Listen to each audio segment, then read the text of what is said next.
ఏపీలో ఎక్కడ అక్రమ బియ్యం పట్టుబడిన మూలాలు కాకినాడలోనే. ఆ మూలాలు సరాసరి ద్వారంపూడి చంద్రశేఖర్ రెడ్డి సోదరుడు వీరభద్రారెడ్డి అనుచరుడు వినోద్ అగర్వాల్ దగ్గరికే వెళ్లి ఆగుతున్నాయి. అంతలా వీరిద్దరూ కాకినాడ పోర్టును అడ్డాగా చేసుకుని వేల కోట్ల విలువైన పేదల బియ్యాన్ని బొక్కేశారు. వైసీపీ పాలనలో అధికారులను మేపి రేషన్ బియ్యం వ్యవస్థను కుళ్లబొడు చేశారు. ప్రభుత్వ ఖజానాను పిండేశారు. కాగా కూటమి ప్రభుత్వం చర్యలతో రేషన్ బియ్యం మాఫియాపై పుచ్చు బిగిస్తోంది.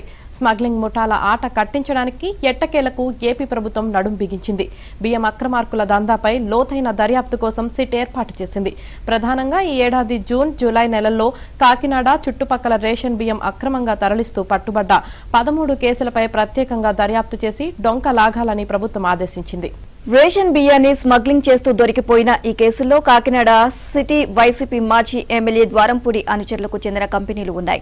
మరోపక్క ద్వారంపూడి సోదరుడు, ఆయన ప్రధాన అనుచరుడి కంపెనీలు వైసీపీ అధికారంలో ఉన్న 5 ఏళ్లలో ఊహకు అందని విధంగా ఏకంగా 13.41 లక్షల మెట్రిక్ టన్నుల బియ్యాన్ని ఆఫ్రికా దేశాలకు తరలించాయి. ఈ బియ్యం విలువ 4,995 కోట్లు. రేషన్ బియ్యాన్ని తరలించేందుకు వైసీపీ అక్రమార్కులు ఉమ్మడి తూర్పుగోదావరి జిల్లాలతో పాటు ఏపీ వ్యాప్తంగా నెట్వర్క్ ఏర్పాటు చేసుకున్నారు. రేషన్ బియ్యం కిలోకు 10 రూపాయలు చెల్లించి లక్షల టన్నులు కాకినాడకు తరలించేశారు. ప్రధానంగా ద్వారంపూడి చంద్రశేఖర్ రెడ్డి కుటుంబం, ఆయన అనుచరులు రేషన్ వ్యవస్థను కుళ్లబొడి చేశారు.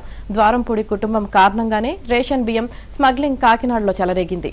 మణికంఠ ఇండస్ట్రీస్ పేరుతో తెలంగాణలోని సిద్దిపేట నుంచి గత నెల 27న వచ్చిన 35 మెట్రిక్ టన్నులను కరప పోలీసులు పట్టుకుని కేసు నమోదు చేశారు. తాళ్లరేవు స్టేషన్ పరిధిలో జూలై 17న కరీంనగర్ జిల్లా నుంచి తరలుతున్న 30 టన్నుల బియ్యాన్ని స్వాధీనం చేసుకుని శ్రీనివాస్ గౌడ్ అనే వ్యక్తిపై కేసు నమోదు చేశారు.